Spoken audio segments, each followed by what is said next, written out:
अस्सलाम वालेकुम नाज़रीन क्या हाल है आप सबका। मैं बिल्कुल ठीक हूँ। और वंस अगेन जो आज मेरा टॉपिक है ना वो वही है जो अर्सा पहले मैंने काफ़ी दफ़ा जो है ना वो कर चुका हूँ और उसके ऊपर वीडियोस बना चुका हूँ। लेकिन ये है कि ये ज़रूरी है क्योंकि बार बार क्वेश्चंस आ रहे हैं। तो अब इस वक्त जो है ना एटलीस्ट 50 के करीब क्वेश्चंस इसी टॉपिक के ऊपर जो है ना वो मौजूद हैं। तो रिक्वेस्ट मेरी यही है कि आप सब मिल के ना जो मेरा साथ दिया करें और वीडियोस को शेयर किया करें ताकि दूसरों तक ये वीडियो पहुंचे और दूसरे भी इससे इस्तेफादा हासिल कर सकें। टॉपिक वही है कि जो हक महर के अंदर जो प्रॉपर्टी दी जाती है उसकी क्या हैसियत होती है, कानूनी हैसियत क्या होती है।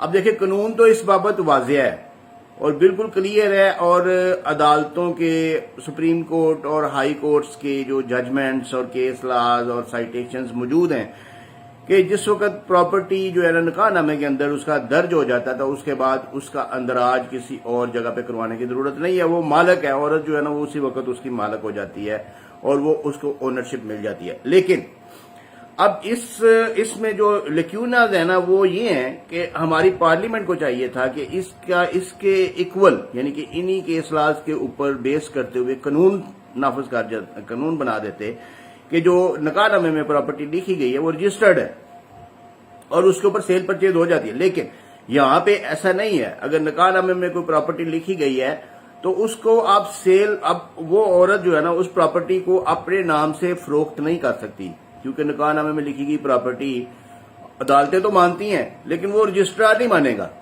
वो कहेगा इसका कोई रजिस्ट्री लेके आओ, इसका कोई वो फर्द लेके आओ, सारा कुछ लेके आओ, फर्द लेके आओ। अब आप फर्द लेने जाएंगे तो वो कहेंगे निकाहनामे में लिखिए, हम फर्द इसका नहीं दे सकते क्योंकि फर्द तो खावत के नाम पे है। तो उसका ये तरीकाकार है। उसका ये तरीकाकार है। होना तो ये चाहिए कि जिस वक्त केस लाज आ गए हैं, साइटेशंस आ गई हैं, सुप्रीम कोर्ट के लाज बन गए हैं, सुप्रीम कोर्ट ने कह दिया है कि जिस वक्त निकाहनामे में प्रॉपर्टी जो लिखी गई है वो उस औरत की मलकियत है जो उसको हक महर में दी गई है, तो वो उसको जैसे मर्जी डिस्पोज ऑफ करे, उसको इस्तेमाल करे, उसके रहने के लिए इस्तेमाल करे या उसको फरोख्त करे, रेंट पे दे, जो मर्जी करे। तो होना तो ये चाहिए कि वो हर डिपार्टमेंट में उसके नाम पे रजिस्टर्ड हो जाए। लेकिन ऐसा नहीं होता क्योंकि ये हमारी पार्लियामेंट की जिम्मेदारी थी कि वो उस सुप्रीम कोर्ट के इस हुक्म के मुताबिक, इस केस लाज के मुताबिक कवानीन जो है ना वो बनाते हैं। लेकिन हमारी पार्लियामेंट ने अपनी मर्जी के कवानीन तो बना लिए लेकिन ये नहीं बनाए। तो अब करना क्या चाहिए कि जिस वक्त जो प्रॉपर्टी आपको हक महर में मिली है उसके लिए आप फैमिली कोर्ट में जाएं और फैमिली कोर्ट में दावा जो है ना एक फाइल करें। वो जिस औरत के नाम पे, जिस औरत का मिली हुई है, वो दावा केस फाइल करे कि मुझे ये हक महर जो है ना मेरे नाम पे दिलवाया जाए मुझे। तो फिर कोर्ट उसको डिग्री करेगी और उस डिग्री पर अमल दरामद आज फिर महकमा जो माल है, जो रेवेन्यू का डिपार्टमेंट है, जो पटवारी है या जो तहसीलदार है, उसके पास आप उस पर अमल दरामद करवाएंगे अगर वो उन इलाकों में मौजूद है। तो अगर सब रजिस्ट्रार के पास है तो उधर अमल दरामद करवाएंगे। अगर वो प्रॉपर्टी टैक्स में PT1 वगैरह में वो खामन के नाम पे आ रही है तो उसमें आप अमल दरामद करवाएंगे। तो उसके बाद जिस वक्त अमल दरामद करवाएंगे तो फिर वो आपका उस जगह पे आपका नाम बतौर मालक अंदराज होगा और जिस वक्त बतौर मालक अंदराज होगा फिर आप उसको फरोख्त कर सकती हैं और या किसी को दूसरे को ट्रांसफर कर सकती हैं, मुंतकिल कर सकती हैं। लेकिन इसके लिए कोर्ट डिग्री जरूरी है। हक महर में प्रॉपर्टी के लिए प्रॉपर्टी हासिल की जो मिली हुई है आपको उसको अपने नाम पे मुंतकिल करने या आगे वारसान में ट्रांसफर करने।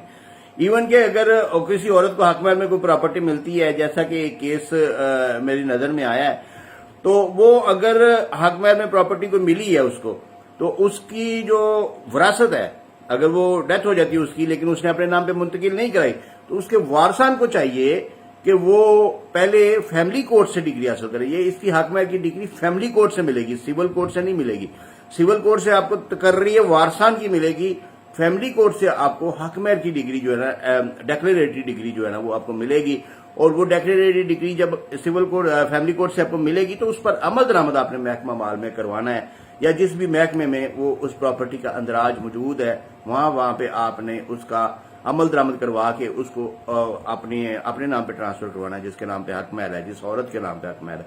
अब अगर वो औरत जिंदा नहीं है तो उसके वारसान के नाम पे फिर लीगल हेयर्स की डिग्री आपको सिविल कोर्ट से मिलेगी, वो लेके फिर आपने अपने وارثان کے نام پہ اس کو ٹرانسفر کروانا ہے. تو حق مہر کو ویسے تو دوسرا حق مہر تو ویسے جو موویبل پراپرٹی جیسے کہ پیسے ہیں، گاڑی ہے یا کوئی اور چیز ہے، وہ تو ویسے مل جاتا ہے نا آپ کو، اور اس کو آپ وہ اپنے نام پہ ٹرانسفر بھی کروا سکتے ہیں، جو بھی کرنا ہے کر سکتے ہیں. لیکن جو پراپرٹی اموویبل پراپرٹی، جو مکان، گھر، کوئی زمین، کوئی اس طرح کی چیز ہے جو اموویبل ہے، جو موو نہیں ہو سکتی، جو زمین کی شکل میں ہوتی ہے، اس کو جو ہے نا وہ آپ نے پہلے ڈیکلیریٹری ڈگری لینے کے بعد اس کو ٹرانسفر کروانا، ادروائز وہ ٹرانسفر نہیں ہوگی. تو اس لیے یہ آپ ذہن میں رکھیں کہ جو حق مہر میں آپ کو پراپرٹی ملتی ہے اس کے لیے آپ کو کیس فائل کرنا بہت ضروری ہے، اور وہ کیس فائل کریں گے تو پھر آپ کو ڈگری ملے گی، اور ڈگری ملنے کے بعد آپ اس کو اپنے نام پہ ٹرانسفر کروا سکتے ہیں. شکریہ.